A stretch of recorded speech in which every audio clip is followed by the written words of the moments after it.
noi chiamiamo autobiografico, per ripercorrere le rotte della Serenissima. Partono fratello e sorella insieme a un amico che si chiama Daniele, appassionato di storia veneziana, e come gli antichi veneziani, i veneziani serenissimi, voleva ripercorrere le rotte dell'Adriatico, di quello che era il Golfo di Venezia. Le rotte verso l'Istria e la Dalmazia. Partono con questo topo che si chiama Perisa, lo ricordo abbastanza suggestivo e storico, per andare in Istria e in Dalmazia. E lì si ritrovano quasi fin dall'inizio di questo viaggio un'avventura pensata e scritta ai tempi del lockdown, quindi quando eravamo chiusi e avevamo voglia di un tuffo nella libertà e nell'avventura appunto, e si ritrovano in barca con una ragazza albanese che si chiama Emira, che scappa dall'uomo che l'ha ingannata e sfruttata e l'ha portata in Italia ingannata per prostituirla. Quindi ci ritroviamo con 4 adolescenti in una barca, in un posto piccolo, 2 maschi e 2 femmine, con tutte le emozioni, le accensioni, le suggestioni e anche le energie che si sprigionano in un ambito ristretto e in mezzo alla natura e in mezzo a una libertà ritrovata. Ecco, io adesso faccio ancora il giornalista, ma dovresti affiancarmi anche se vuoi, Gianangelo, in questo racconto. Intanto, secondo te, faccio di nuovo il giornalista, un'avventura di questo genere, dove dei ragazzi si prendono una barca di bellezza, poi dopo averlo scritto,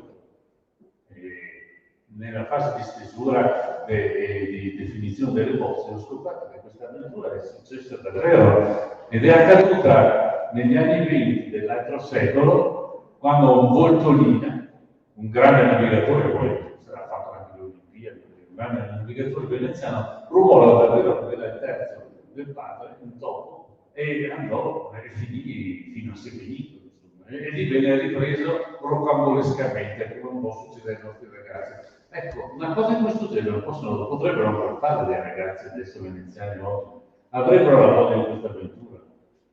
Allora, intanto io non sono arrivato un attimo in ritardo nella confusione del cambio di convegno, non ho presentato bene Maurizio Crema. Maurizio Crema è un giornalista, un importante giornalista del Gazzettino, scrive da tanti anni, si occupa soprattutto di economia, ma come passione, avete capito, oltre che il lavoro, l'economia, c'è anche la sua vita privata, e avete capito che riguarda temi che spaziano sui nostri mari, che stanno fino di fronte a noi, di fronte alla laguna di Venezia, nella laguna, ma fino appunto alle coste orientali dell'Adriatico. Poi devo sottolineare che ha una grandissima capacità di racconto e di scrittura, per cui riesce in tutte quelle che sono gli episodi o le avventure che immagina o che parzialmente ha fatto, perché in realtà molte di queste cose lui le ha vissute da parte personalmente, riesce ad identificare delle cose, dei sentimenti, degli avvenimenti che sono avvenuti e a trasformarli in un racconto interessantissimo, quindi anche utile per tutti noi, perché molte volte noi non ci rendiamo conto di alcune cose che possono succedere quando si fanno avventure di questo tipo, ed effettivamente riesce ad analizzarle e a farcele scoprire in una forma molto piacevole. Ho visto questo suo libro, ma ne ho visti anche altri, perché è appassionato di questa scrittura. Anche come premessa devo dire, e ci tengo a dirlo, che questo evento organizzato su spicca soprattutto di Veneto di Cultura, che è rappresentata dal nostro Mimmo Vita, questo evento che, per ricordare i 1600 anni di Venezia, della Serenissima, è molto importante, la presentazione dei libri anche, perché gli aspetti storici e culturali sono quelli che ci portano oggi ad essere qui anche con la fiera di Longarone Dolomiti e con questa cosa un po' strana che si chiama Posta Nord-Est, ma che è stato lo scorso fine settimana visto, è una fiera di grandi macchinari che lavorano nei boschi, nelle foreste e nelle pendenze difficili delle montagne, o che fanno strade di montagne e quant'altro. Quindi è il connubio tra il passato, il presente, l'economia e la cultura. E anche per questo è molto interessante questa serie di eventi che abbiamo fatto, e che, parlando con il direttore di Veneto di Cultura, già vi do questo messaggio, ma verrà dato poi in forma più formale, ma anche l'anno prossimo continueremo in questa avventura, e continueremo, quindi rafforzeremo, e anche dopo l'esperienza che abbiamo fatto, perché con noi come Fiere ci siamo delocalizzati qui ospiti di Veneto Agricoltura, la faremo ancora in forma più strutturata e organizzata, anche evitando alcune problematiche che abbiamo avuto quest'anno. Sulla domanda specifica che Maurizio Crema ha fatto, allora, il problema molte volte è capire se ci sono ancora dei giovani appassionati di questo tipo di imbarcazioni, che sono imbarcazioni tra virgolette sportive, perché se anche sono delle imbarcazioni che sono dotate di vela, di remo, eccetera, però sono imbarcazioni che devono avere anche un motore in molti casi, no? E quindi bisogna vedere appunto quanti sono i giovani veneziani. A Venezia ne viviamo sempre di meno, quindi io sono figlio di un baby boom, attualmente questo non c'è, e bisogna vedere quanti sono appassionati a fare queste avventure, a fare queste cose. Ce ne sono alcuni, io li conosco, però sono pochi. Quindi la presentazione di un libro come questo, di questi eventi, io la vedo sempre proiettata come educazione e formazione verso i giovani. Per esempio c'era qui anche una nostra, l'altra volta, consigliere di amministrazione della fiera, che è un insegnante che ha voluto che fossero presenti le scuole dell'area, che lei rappresenta come scuole superiori degli istituti professionali della zona del Bellunese. Ecco, forse la volta prossima rafforzeremo ancora di più questa componente dei giovani, della presenza dei giovani, perché questi sono degli esempi bellissimi che stimolano. Io per esempio avevo fatto andando in tenda con la bicicletta, però ecco, uno la può vedere in un modo, nell'altro ma sono sempre delle avventure. Sì, secondo me poi anche questo libro, come anche tanti altri racconti, video, documentari che si stanno realizzando, sono stati realizzati anche da noi in passato con il progetto sulle ali del Leone, sono quelli che raccontano come Venezia fosse non soltanto la laguna, una città storica e un'isola, se vogliamo, ma intanto tutto questo mondo, il Canziglio, le montagne che vivevano in osmosi con la città, perché da lì partivano molte delle materie prime che servivano per l'arsenale, per costruire le galee e anche il topo veneziano che tu hai, per esempio, che è bellissimo. Ma questa Venezia che era ibrida, era anfibia, terra e mare. Questo mondo che ormai si allungava ai tempi belli in tutto il Mediterraneo, fino a Cipro, la Grecia, Candia, il Peloponneso. Perché? Perché Venezia non è mai stata soltanto un'isola, una città, è stato un mondo di cultura, una lingua, un'esperienza, la lingua franca del Mediterraneo, del Venetico, questo veneziano imbastardito dal catalano, dal genovese, questa lingua che tutti capivano. Ecco, secondo me, nel piccolo, ma anche in tante nostre avventure che abbiamo fatto anche insieme quando si doveva andare a promuovere lo sviluppo delle nostre imprese anche nei Balcani, nell'Est, si capisce come dall'unione, dall'intreccio, dal contatto, si va a germogliare non soltanto gli alberi, ma anche la cultura, l'economia, lo sviluppo e la comprensione soprattutto. Questo libro racconta come lo scontro, tenta di raccontare come il confronto e lo scontro fra due mondi diversi, che sono quello della ragazza albanese rappresentata da quelli che 20 anni fa, 30 anni fa, vi ricordate Glora, la nave che è arrivata a Bali, piena di 20.000 persone che si sono tuffate, sono state tenute anche nello stadio, no? Una sorta di campo di concentramento. Quelli 20-30.000 albanesi adesso sono diventati gente che sono entrati nelle nostre vite, che vivono insieme a noi, no? Quell'integrazione riusciamo a farla, però allora era anche diverso, differente, ed era veramente una cultura differente, perché l'Albania è stato uno stato chiuso per i 50 anni del comunismo, uno dei peggiori esistenti, però Skanderbeg era un eroe anche per Venezia. In maniera furba Venezia lo usava anche per fermare l'avanzata dei turchi, che per 20 anni è riuscito.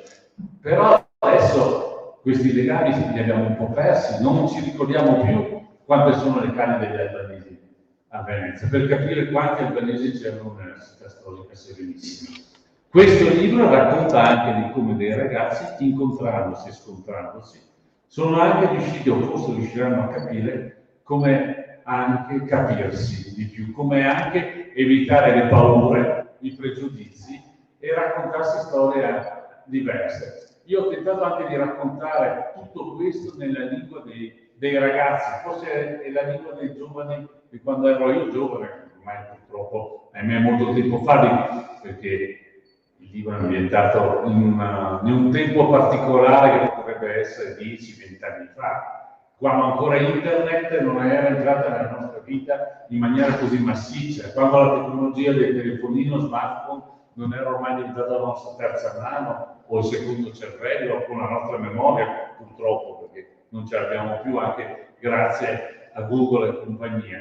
E quindi quando tutto questo mondo grande, globale, stava arrivando, ma noi e loro, quando eravamo giovani, non riuscivamo ancora a vivere a contatto con la natura e con queste avventure, questi sogni che sono partiti non so, io voglio il mare aperto, l'avventura vera, il vento forte, voglio la Dalmazia è il dialogo fra due dei protagonisti, Daniele e Alvise. La Dalmazia, il dialogo, lei cascando e Silvia, la sorella di Alvise, lei cascando dal pelo, cioè non capendo niente, era una schiappa in geografia. La Dalmazia vuol dire l'Istria, o proprio la Dalmazia, Zara, le incoronate Lustino, Kerso, Sparto. Mi sono permesso nel libro di dirle e raccontarle in italiano, in veneto, in veneziano.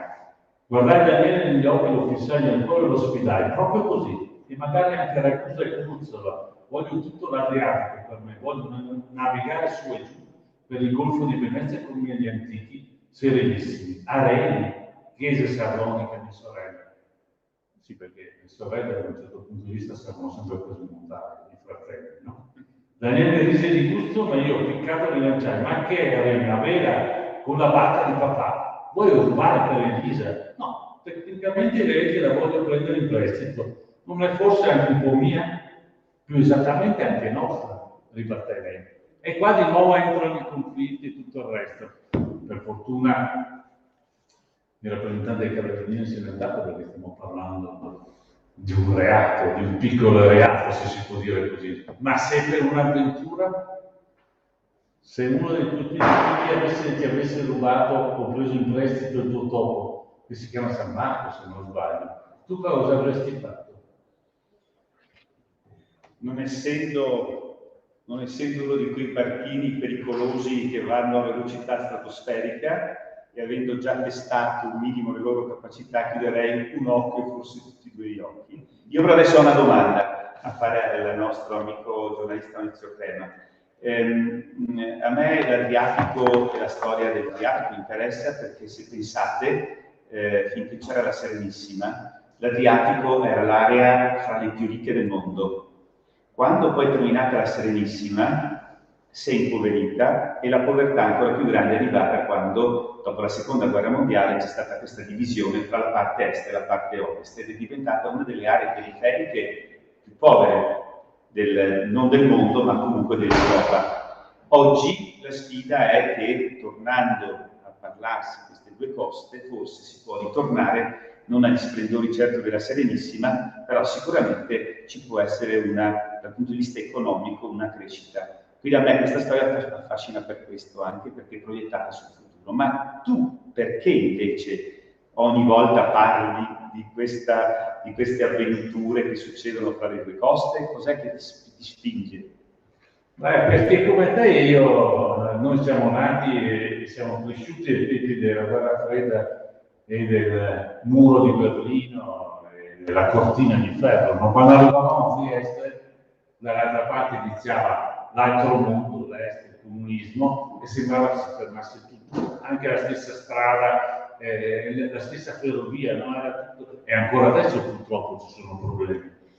E l'Oriente, secondo me, è l'altra faccia di noi. Perché i veneziani, io sono affascinato dalla storia di Venezia, ogni volta ne scopro sempre qualcuno di nuovo e altri amici le stanno ripercorrendo in altre forme.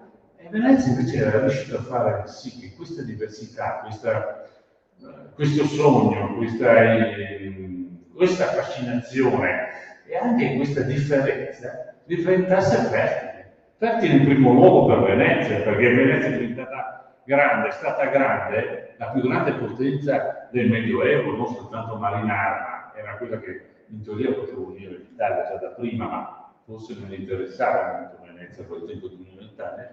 Perché? Perché riusciva a commerciare con tutti, anche quando c'era la guerra, col turco gli affari si facevano in certe forme. E quando c'era la possibilità si faceva subito la pace. Perché riusciva forse a capire l'altro, non soltanto dal punto di vista dell'interesse, perché era curiosa, era aperta. Venezia, secondo me, è sempre stata, purtroppo adesso lo è un po' meno, ma è sempre stata una grande lezione di apertura, di contatto. È stata una città aperta verso lo straniero, verso chi arrivava da fuori, ed è riuscita spesso a inserirlo, a inserire la gente che arrivava dalla terraferma come quella che arrivava dalle isole della Grecia. Ricordiamo che il nucleo della ritrovata patria greca è stata nelle isole dello Ionio, Corfù, che erano le isole veneziane, che quando si ribellarono dopo la caduta di Napoleone sventolarono una bandiera che aveva il leone di San Marco, e che quindi il nucleo della quella che era stata la più grande democrazia dell'Occidente, no? Ai tempi di Pericle o anche prima, e per ritornare libera e indipendente si è richiamata a quella che forse è stato uno dei più grandi esempi di gestione illuminata, non dico democrazia perché era un'oligarchia, ma un'oligarchia illuminata dove la gente di tante estrazioni sociali diverse riusciva a integrarsi e a riconoscersi, e dove c'era una giustizia, che era messa in strada in primo luogo da nobili che avevano preso in mano la gestione della loro res pubblica, partendo dalla responsabilità, primi in battaglia e primi nella gestione del governo, nel governo di questa città. Forse la stiamo un po' idealizzando, è vero, perché Venezia aveva tante altre questioni e i ragazzi pescano subito sulle nostre incongruenze e anche provano, fanno scoppiare queste bolle di sogno che ogni tanto possiamo avere. Per questo, secondo me, sono fondamentali loro per ripercorrere e rifar rigermogliare questa idea, che è l'idea della commistione, dell'unione, della contaminazione.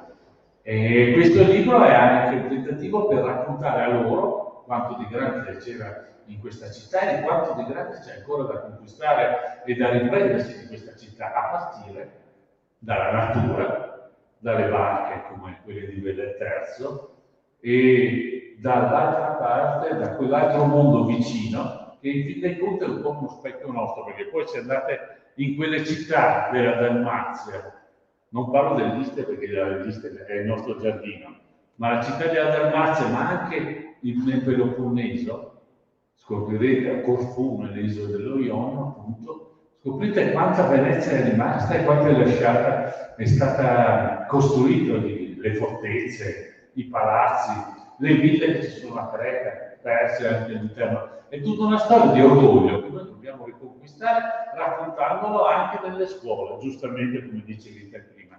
E questo si può fare cercando di raccontare questo nella loro lingua o tentando di raccontarlo anche con piglio, con energia, senza dimenticare e senza nascondersi su quelle che sono anche le asprezze della vita e del confronto, perché forse l'età più ingrata è quella dell'adolescenza. I miei figli ci stanno per arrivare e quindi io incrocio le dita e tocco ferro perché trovo che l'adolescenza sia la vita è il momento della vita più delicato, ma anche quello dove l'energia è più forte ed esplode in maniera più densa, forte. È una fiamma, no?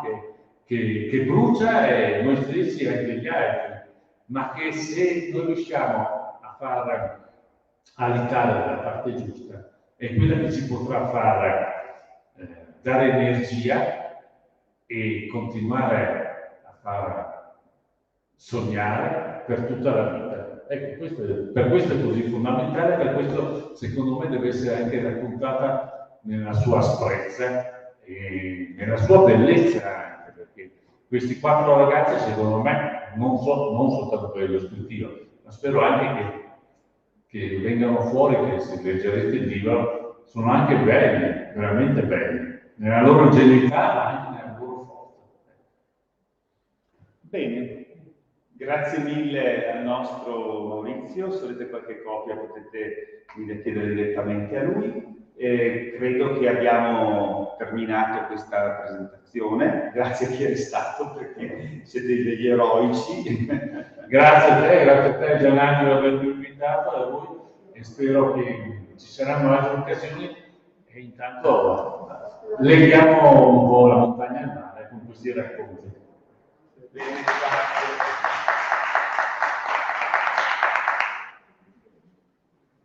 Bene.